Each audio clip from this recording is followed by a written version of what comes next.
तुम्ही ध्यानात ठेवा. म्हणून माझी पुन्हा पुन्हा या प्रेसच्या माध्यमातून या 4 ते 5 वेळेस तुम्हाला आग्रहाची विनंती केली. आम्ही तुम्हाला 2 वर्षापासून मागणी करतोय. 4 महिने झाले तारीख डिक्लेअर केलेली, 2 महिने झालं तुम्हाला सांगितलेलं वैयक्तिक. आमच्या सरकारी नोंदी जेवढ्या आहेत त्याचा आधार घेऊन तुम्ही मराठा कुणबी कायदा पारित करा, अंमलबजावणी करा. या जेटीची सगळ्या अंमलबजावणी करा की तुम्हाला विनंती आणखी वेळ गेलेली नाही. एकदा जर मी तर सोडली अंतरवाली 27ला 10 वाजता चर्चा फेच्या बंद. मुंबईत आझाद मैदानाला गेल्यावर मग चर्चा सुरू.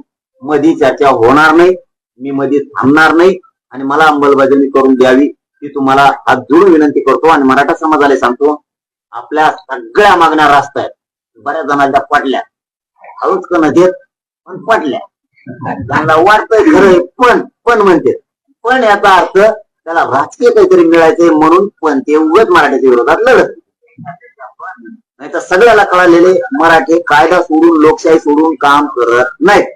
आणि आता तुम्हाला सगळ्याला सांगितलं मग तुमच्याही लक्षात आलं असेल आणि महाराष्ट्र सगळी प्रेस ऐकतो.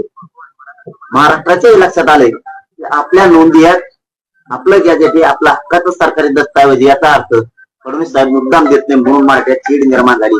फडणवीस साहेब शेवटचं सांगतो, तुम्ही बोलायला नको होतं मी ओबीसीसाठी लढणार, कारण मराठ्यांनी मत तुम्हाला दिले, तेव्हापासून मराठ्या तुमच्यापासून तुटल्या.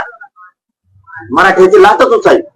तुम्ही ओबीसीसाठी लढणार आणि मराठ्यासाठी का नाही लढणार, कारण सत्ता मराठीने दिली. इतक्या लवकर तुम्ही मराठीचे उपकार फेडायला नको होते, इतक्या लवकर तुम्ही उलटायला नको होतं, पण तुम्ही उलाटला. त्याचं शल्य, त्याचं दुःख मराठ्याच्या काळजात त्यांनी घर केले. कारण ज्याने ज्याने बटन दाबले त्याची जात जागी झाली. आता तुमचं बटन दाबणार. मी तुम्हाला मोठं करायला मतदान केलं, पण आज माझे पोरं मोठे करायचे. मी भला तुमच्या पक्षाचा आहे, तुमच्या सरकारचा आहे, पण माझे पोरं मोठे व्हायला लागले तर तुम्ही आरक्षण द्यायला मोठे होऊ देणार. हे मराठ्यांच्या पक्क्या मनात आता कुंगाट झालेली. त्यामुळे मराठी सगळेच मुंबईकडे निघाले.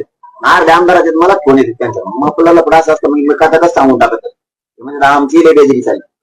पण आम्ही हाय सोबत आता इथं बैठकांना दिसणार, पण मुंबईत दिसतो. म्हणजे मराठ्यांचे कार्यकर्ते सुद्धा पेटले. दुसरा शब्द फडणवीस बोलायला नको आता पुन्हा. मी शेवटाकडे आलो.